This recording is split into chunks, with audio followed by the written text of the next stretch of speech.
মুসলমানদের জিহাদ আর ওদের ক্রুসেড চলছে। ইহুদিরা দাজ্জালকে আনার জন্য ওরা যুদ্ধ সন্ধি হলো, আজকে আবার মেরে দিছে। কারণ ওরা জানে যে আমরা যুদ্ধ করতে করতে যখন সব ধ্বংস হয়ে যাবে, তখন আমাদের মুক্তিদাতা মুখাল্লেস, আমাদের নাজাত দাতা যে দাজ্জাল, উনি তখন দয়া পরবশ হয়ে বের হবেন। আমরা আমাদের এই চরম দুর্গতি না হইলে তো উনাকে পাবো না। এই জন্য আমাদের যুদ্ধ চালাই যাইতে হবে, মরিয়ার বাঁচি। যুদ্ধ ছাড়া উপায় নেই, যুদ্ধ ছাড়া দাজ্জাল আসবে না। আর উনি না আসলে আমরা বিশ্ব পাওয়ারও পাবো না। এই জন্য তারা লড়াই করছে। তাহলে তারা কি সন্ধি করবে? করলে 2 দিন পরে আবার মারবে। সন্ধি করলে এই জন্য করবে যে অস্ত্রপাতি পুড়ে গেছে, একটু জোগাই লই, আবার মারবো। ঠিক না ঠিক? এটা হলো এইরকম। আব্রাহা যখন কাবা ধ্বংস করতে আসছিল, ওই সময়ে দুনিয়ার নিয়ন্ত্রণটা আল্লাহ নিজ হাতে নিছিলেন। এটা আব্দুল মুত্তালিব বুঝছে। কয় যে ইন্না লিহাযাল বাইতে রাব্বান সায়াহফাযুহু, ও আব্রাহা, আমার 200 উট তোমার সৈন্যবাহিনী লুট করে আনছে, ফেরত দাও। আব্রাহা কয়, হায় রে, তোমারে ভাবছি তুমি রাজকীয় ফিগার, কত বড় মন, কাবার রক্ষী, তুমি কাবার কথা বলো না, কিছু উটের কথা বলতে আছে। তোমার কাছে কাবা শরীফ হচ্ছে, উটের দাম বেশি। সি সি সি, কি কি ভাবলাম আর কি পাইলাম। তখন আব্দুল মুত্তালিব সেই বিশ্ববিখ্যাত উক্তিটা করেছিলেন, ইন্নী আনা রব্বুল মাল। দেখো আব্রাহা, আমি ওটের মালিক, এই জন্য ওটের কথা বলতে আসছি। ওয়া ইন্না লিহাযাল বাইতি রাব্বান, জেনে রাখো এই কাবার একজন রব আছেন, মালিক আছেন, তিনি এই কাবা রক্ষা করবেন।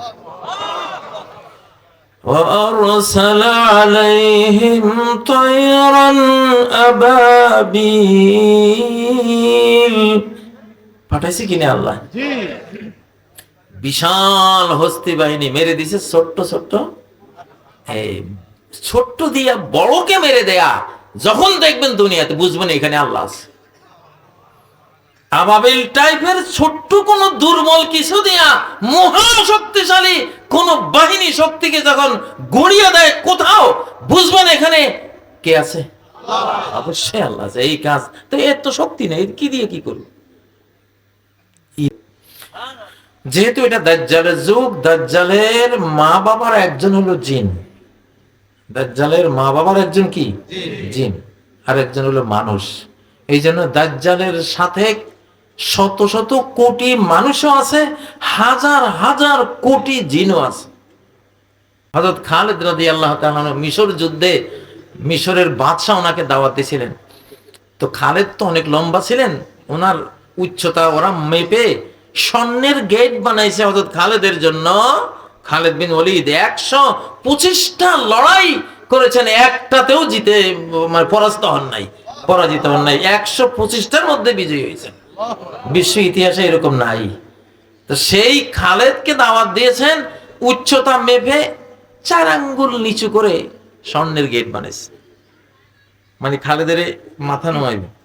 তো বেঈমানের তার টার্গেট করা গেট, এখানে মাথা নোয়ানো কিন্তু সেরি, কারণ এখানে সে মাথা নোয়াইবার জন্যই করা হয়েছে। সে তো আমার সামনে মাথা নোয়াইতো না, এখন আমি এমন সিস্টেম করব বাধ্য হবে মাথা নোয়াইতে। সাহাবীরা তো আবার তাওহীদ সচেতন মানুষ, উনি তো একবারে মাথা টান টান করে আসতেন, দেখি যে কপালে ঠেকছে, এই ভাঙ্গো। ওনার সাথে যে সৈন্যবাহিনী ছিল একেবারে তলোয়ার দিক ঘুরে দিয়েছে, সামনে মাথা উঁচু করে গেছে। আল্লাহু আকবার। বাদশা খেপে গেছে, খালিদ আয়, আজকে তোর আজকে শেষ দিন। দরবারে এরকম পর্দার চারপাশে আড়ালে এর সেনাবাহিনী রেডি করে রাখছে, যে আমি হাততালি দিলে সঙ্গে সঙ্গে ঝাঁপাই পড়ে খালিদের কল্লা ফেলে দিবা। বাদশাহ খালিদের পাশে বসা, কথা কইতে কইতে হঠাৎ হাততালি দিছে, আর দেখে যে চতুর্দিক থেকে তলোয়ার নিয়ে ছুটছে। খালিদ সঙ্গে সঙ্গে ওনার হাসাতে তলোয়ার রাজার এখানে ধরছে, এক্ষণে ওরা তো 10 কদম আইসে আমারটা ফেলবো, তোরটা তো আমি এক্ষণে ফেলে দেব। আল্লাহু আকবার, নারায়ে তাকবীর, লিল্লাহে তাকবীর। এখন তাওহীদের দরকার, একত্ববাদের দরকার। তাহলে আমরা শিরিক করব না। কি দোয়ার মাধ্যমে আমরা জিন, ভূত, শয়তান, বিপদ আপদ, এটা সেটা সবকিছু থেকে বাঁচবো ইনশাআল্লাহ। দুইটা অ্যাটম বোম আছে কোরআনে শয়তানের বিরুদ্ধে, একটা হলো সূরাতুল ফালাক, আর একটা কি সূরাতুন নাস। এই দুইটা অ্যাটম বোম। একদিন আমার একজনে বলতেছে, হুজুর আপনার হাতটা তো একদম কালো দেখাচ্ছে, একদম কালো। জেলখানায় অনেক ব্ল্যাক ম্যাজিক করছিল, তো তো ও তাইলে কালো জাদু আসছে, কালো। সাথে সাথে সূরা ফালাক পড়ে দিছি একটা ফোঁ, না না এখন তো দেখি পুরো পুরো হাত সাদা। সাথে সাথে আল্লাহু আকবার, কি যে আছে এই দুই সূরার মধ্যে। কোরআনের একদম শেষ ভাগে দুই সূরা, মাঝখানেও দিতে পারতেন, আগেও দিতে পারতেন। শেষ ভাগে দিয়ে আল্লাহ কি বুঝাইছে যে শেষ জমানায় আমার এই দুই সূরার অনেক কাজ বেড়ে যাবে। শেষ জমানায় কি দুই সূরা ছাড়া বাঁচতে পারত না। বউ বেটিরে সবাই বলবেন যে এই দুই সূরা, প্রত্যেক নামাজের পরে নবীজি এই তিন সূরা পড়তেন, সূরাতুল ইখলাস, সূরাতুল ফালাক, সূরাতুন নাস। মাগরিবের পরে তিনবার পড়তেন, ফজরের পরেও কি তিনবার পড়তেন, ঘুমাবার আগেও তিনবার পড়ে একবার হাতে এইভাবে গা মুছতেন, আবার তিন সূরা পড়ে আবার গা মুছতেন, আবার তিন সূরা পড়ে আবার প্রথমে সামনের অর্ধেক পরে পিছের অর্ধেক মুছতেন। ওনার মৃত্যুর রোগের সময় যখন হাত ভাসাইতেও পাচ্ছিলেন না, তিনি পড়েছেন আয়েশার হাতে, আয়েশা হাত বুলিয়ে দিয়েছিলেন। সুবহানাল্লাহ, কত বড় জরুরি বিষয় এটা। এই জন্য বাঁচতে হলে এখন এই সূরা লাগবে, বুঝছেন? তা আল্লাহ তাআলা এখন হলো তাওহীদ। তাওহীদ এমন এক জিনিস, আপনি যদি একটা হিন্দু যদি সাগরের বুকে ঝড় ঝঞ্ঝায় পড়ে জাহাজ ডুবে যাবে, ওই সময় যদি সে খাঁটি মনে আল্লাহরে ডাকে, আল্লাহ সাড়া দেন। আল্লাহু আকবার।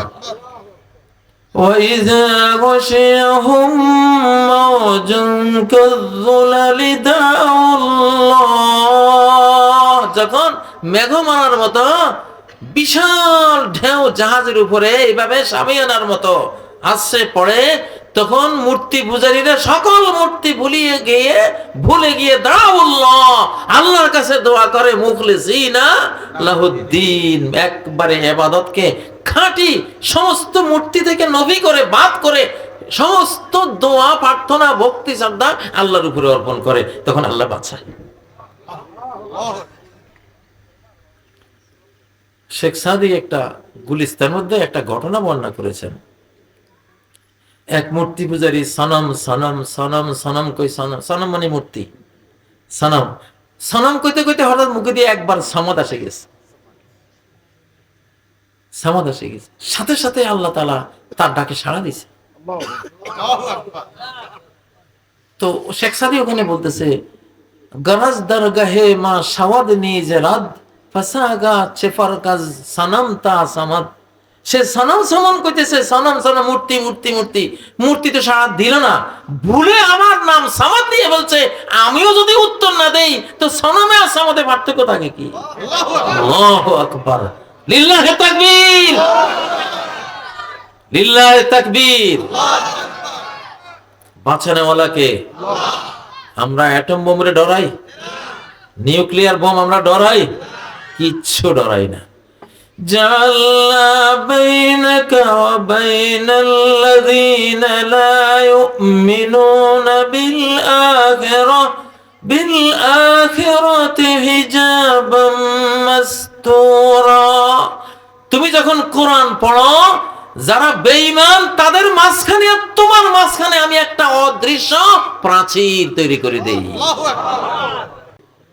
চোখেও দেখতো না তোমারে, মারতেও পারতো না তোমারে, কোনো কিছুর সাধ্য নাই। নবীজি সূরাতুল লাহাব নাজিল হওয়ার পরে, তাব্বাত ইয়াদা আবি লাহাব যখন নাজিল হয়েছে, ধ্বংস হোক আবু লাহাব, ধ্বংস হোক তার দুই হাত, এই যে আয়াত আসছে, আবু লাহাবের বর রেগে গিয়ে এত বড় পাথর নিয়ে নবীজিকে মারতে গেছে যে মুহাম্মদ আমাদের এত বড় দুর্নাম করছে কোরআনের মধ্যে, তারে পাইলে আজকে এই পাথর দিয়ে আমি উত্তর দেব। আবু বকর আর নবীজি একসাথে বসা, নবীজি তেলাওয়াত করতেছেন, উম্মে জামিল গেছে ওনারে পাথর মারতে, গিয়া কয় তোমার সঙ্গে, হে আবু বকর তোমার সাথী কই, মানে নবীজি কই? নবী তো সাথে বসা। আল্লাহু আকবার। সাথে বসা, কিন্তু আল্লাহ তারে দেখাননি। কোরআন দিয়ে সেভ হয়ে গেছে। কোরআন দিয়ে কি হয়ে গেছে? সেভ হয়ে গেছে। মানুষ কোরআন পড়লে নিজে কোরআন হয়ে যায়। এই উম্মত, এটা আগের কোন উম্মতের আল্লাহ এই বৈশিষ্ট্য দেন না। এই উম্মত কোরআন পড়লে যে পড়ে সে নিজে কোরআন। কারণ কোরআন নাজিল হয়েছে সফট কপি, ইলেকট্রনিক কপি, নুরানি কপি। এটা হার্ড কপি নাজিল হয় নাই। এই লিখিত কোরআন আকাশ থেকে আসে নাই। মনের কোরআন আসছে, পাতার কোরআন আসে নাই। মনের উপরে নাজিল হয়েছে। নাযালাহু আলা কলবিক। কলব, দিল হলো একটা ইলেকট্রনিক জিনিস, এটার উপরে আসছে ইলেকট্রনিক কোরআন, সফট কপি। সুবহানাল্লাহ। এই জন্য হাফেজরা হলো কোরআন, নবীজি হলো কোরআন। قد أنزل الله إليكم ذكرا رسولا। আল্লাহ তোমাদের উপরে জিকির কোরআন নাযিল করেছেন। সেই কোরআনকে যিকরান রাসূলা, রাসূল নিচে সূরা তালাকের 10 নম্বর আয়াত। যিকরান, যে আল্লাহ তোমাদের উপরে কোরআন নাযিল করছে, এই কথা কইয়া কোরআনটা কে কি তাফসীর করেছে আল্লাহ নিজে। রাসূলা, রাসূল নিচে। কোন রাসূল? ইয়াতলু আলাইকুম আয়াতিল্লাহ, যিনি আল্লাহর আয়াত তেলাওয়াত করে। যে কোনো হাফেজ হয়, যে মাহবুবুর রহমান তেলাওয়াত করছে, হুজুররা তেলাওয়াত করছে, এরা হলো ইলেকট্রনিক কোরআন। প্রত্যেক হাফেজ এক একটা ইলেকট্রনিক কোরআন, নুরানি কোরআন, একটা সফট কোরআন। সুবহানাল্লাহ। এটা হলো হার্ড কপি, আর হাফেজ হলো সফট কপি। এই জন্য ভারতবর্ষের ব্রিটিশরা যখন সিদ্ধান্ত নিছে কোরআনের সমস্ত কপি বাজেয়াপ্ত করে জ্বালাই দেব, ভারতবর্ষকে কোরআন শূন্য করে ফেলবো, তখন এক বুড়া পার্লামেন্টেরিয়ান উঠে ব্রিটিশদেরকে বলতেছে, তোমরা তো বোকা স্বর্গে বাস করো, মুসলমানের কোরআন কি এইটা? আর আসল কোরআন হলো এর অজানা জায়গায় সব হাফেজদের সিনে। আল্লাহু আকবার, আল্লাহু আকবার, সুবহানাল্লাহ। তাহলে একজন হাফেজ সাহেব আপনার কাছে আছে, মানে এক কপি কোরআন। আপনি 20টা সূরা মুখস্থ পারেন, আপনি 20 সূরা, আপনি নিজেই কোরআনের একটা অংশ। আল্লাহু আকবার। এই জন্য যারা সেই রকম কোরআন পড়ে, মরলে দেখা যায় 1000 বছর পরে লাশ তুলছে জিন্দা, একদম সব কাফন সহ একবারে অক্ষুণ্ণ, অক্ষত এরকম। আল্লাহু আকবার।